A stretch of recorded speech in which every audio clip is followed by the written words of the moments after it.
আসসালামু আলাইকুম স্যার। ওয়ালাইকুম আসসালাম।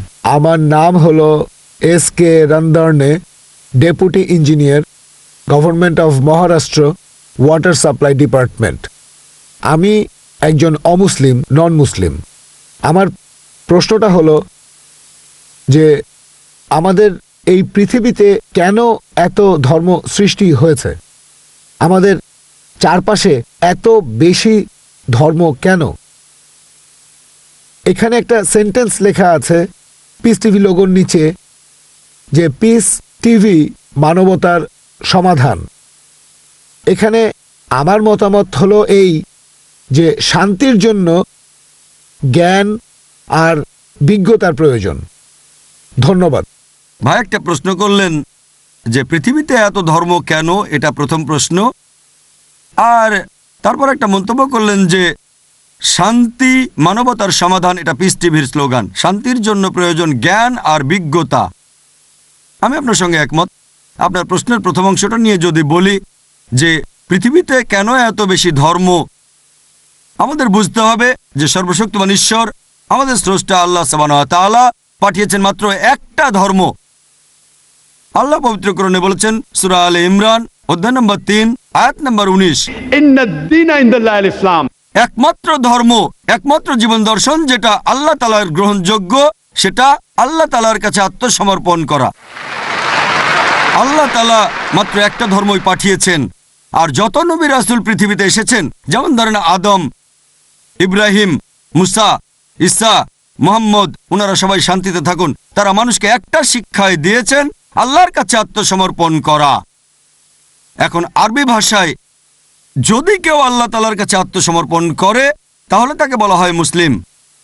আর ইসলাম, এই আরবি শব্দটার মূল আরবি শব্দটা হচ্ছে সালাম, যার মানে শান্তি।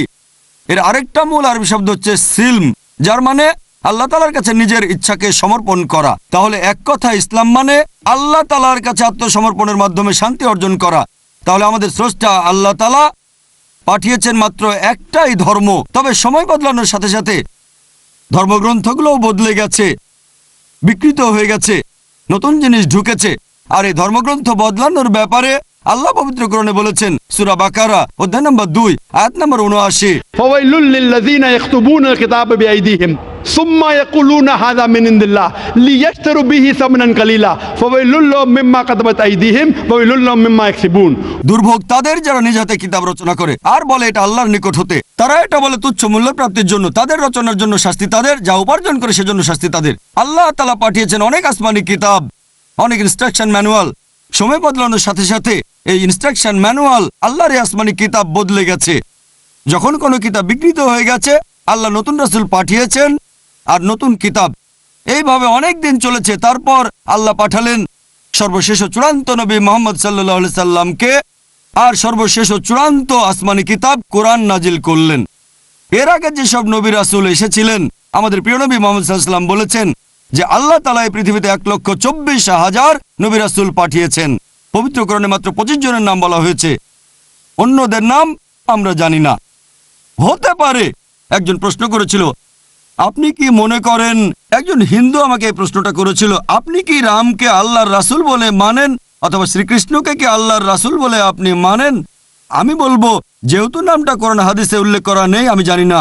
আমি জানি না, হতে পারে রাসূল অথবা নাও হতে পারে, নিশ্চিত করে বলতে পারছি না। তবে এ কথাটা মানতে হবে, যেসব নবী রাসূল এসেছেন নবী মুহাম্মদ সাল্লাল্লাহু আলাইহি ওয়াসাল্লামের আগে, তারা ছিলেন সেই সময় আর সেখানকার মানুষের জন্য। তাহলে রাম যদি আল্লাহ রাসূল হয়েও থাকেন, যদি কৃষ্ণ আল্লাহ রাসূল হয়েও থাকেন, তারা এসেছিলেন সেখানকার মানুষ আর সেই সময়ের জন্য। বর্তমানে পৃথিবীর সব মানুষ, তারা থাকতে পারে ভারতে অথবা আমেরিকায় বা সৌদি আরবে বা কানাডায় বা ইংল্যান্ডে, পৃথিবীর যে কোনো জায়গায় তারা মানবে সর্বশেষ ও চূড়ান্ত নবী মুহাম্মদ সাল্লাল্লাহু আলাইহি সাল্লামকে এবং সর্বশেষ ও চূড়ান্ত আসমানি কিতাব পবিত্র কোরআন।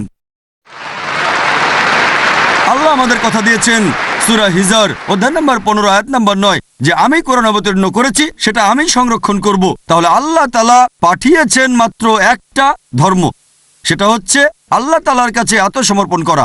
ইসলাম মানে আল্লাহর কাছে আত্মসমর্পণ করার মাধ্যমে শান্তি অর্জন করা। আর আপনি বললেন জ্ঞান এবং বিজ্ঞতা দিয়ে শান্তি অর্জন করা যায়। হ্যাঁ, কার কাছ থেকে জ্ঞান? সবচেয়ে সেরা কে? আল্লাহ তাআলা, আমাদের স্রষ্টা। কে সবচেয়ে জ্ঞানী? আল হাকিম, তিনি আল্লাহ সুবহানাহু ওয়া তাআলা মহান স্রষ্টা। তাহলে শান্তি অর্জনের সেরা উপায় হচ্ছে সেই জ্ঞান এবং নির্দেশনা মেনে চলা যেটা আমাদের স্রষ্টা আল্লাহ সুবহানাহু ওয়া তাআলা পাঠিয়েছেন। আশা করি উত্তরটা পেয়েছেন। ধন্যবাদ।